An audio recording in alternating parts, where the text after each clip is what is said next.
நம்ம எல்லாருக்குமே உள்ளுக்குள்ள மனசாட்சி அறிவிப்பு படைச்சவன் ஒருத்தர் இருக்காங்கிறது தான் உண்மை. அந்த விஷயம் நம்ம தெளிவடைஞ்சு உறுதி பெற்றாதான் மற்ற விஷயங்கள் புரிய ஆரம்பிக்கும். எல்லா பிரச்சனையும் தீர்வு கிடைக்கும்.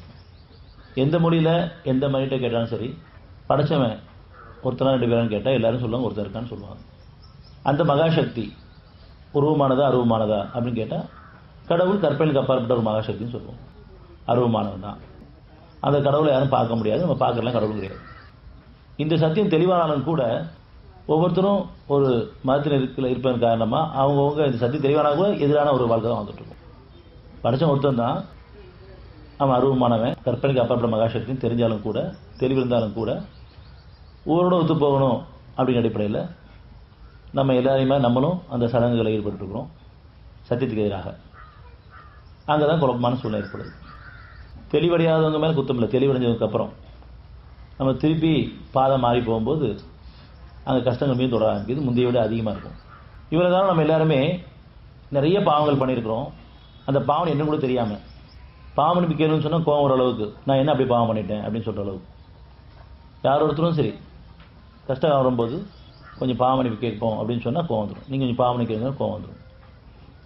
ஏன்னா பார்த்து உணராமே அவ்வளோ பாவம் பண்ணிகிட்டு இருக்கோம். சொல்லும்போது சரியாக இருக்குது, ஆமாம் இதெல்லாம் பாவம் தான். அப்படி நம்ம பாவங்கள் என்னென்னு தெளிவாகிறதுக்காக தான் இங்கே ஒன்று கூட்டப்பட்டிருக்கோம். நம்ம பல இடங்களுக்கு பல கூட்டங்களுக்கு போயிருப்போம். ஆனால் எல்லாமே பொருளை சார்ந்த பொருள் அடிப்படையில் சம்பாதிக்கிற கூட்டம். அப்படின்னு சொன்னால் ஆன்மீகன்ற பேரில் ஒரு குழப்பமான ஒரு சூழ்நிலை ஒரு கூட்டத்துக்கு நம்ம போயிருப்போம். ஆன்மீகன்ற ஒரு சடங்காக பண்ணிகிட்டு இருக்கோம். ஆன்மீகங்கிறது வந்து ஆன்மாவின்படி வாழ விரும்புது ஆன்மீக வாழ்க்கை. ஒவ்வொருத்தரும் மனசாட்சி வாழ விரும்பும்போது ஆன்மீக வாழ்க்கை அங்கேருந்து ஆரம்பிச்சிச்சு.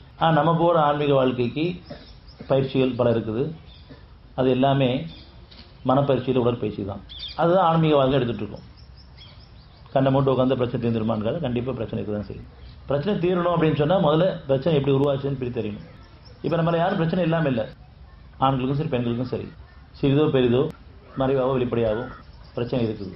அது உடல் பிரச்சனையும் மனப்பிரச்சனையும் பொருளாதார பிரச்சனையும் அல்லது சமுதாயத்தில் சில நெருக்கடியான சூழ்நிலைகள் எல்லாம் இருக்க தான் செய்யும். இந்த பிரச்சனைகள்லாம் எப்படி வந்துச்சு, ஏன் வந்துச்சு அப்படிங்கிற தெரியும் நமக்கு வேணும்.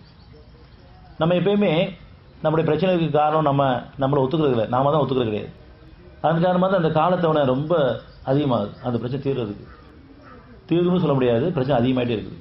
ஏன்னா ஒவ்வொருத்தரும் அவங்க பிரச்சனைக்கு அவங்க தான் காரணங்கிற சத்தியத்தை நம்ம உணர்றதும் இல்லை, அது ஒத்துக்கிறதும் இல்லை, அப்படி ஒப்படைக்கிறதும் இல்லை, மீட்டு கேட்கறதும் இல்லை. பிரச்சனை எப்படி உருவாது அப்படிங்கிற தெரியும் நமக்கு வேணும். பிரச்சனை உருவாகிற இடமே நான் படைச்சவன் நம்புறதுக்கு பதிலாக படைப்பில் நம்பியிருக்கிறது தான் பிரச்சனை.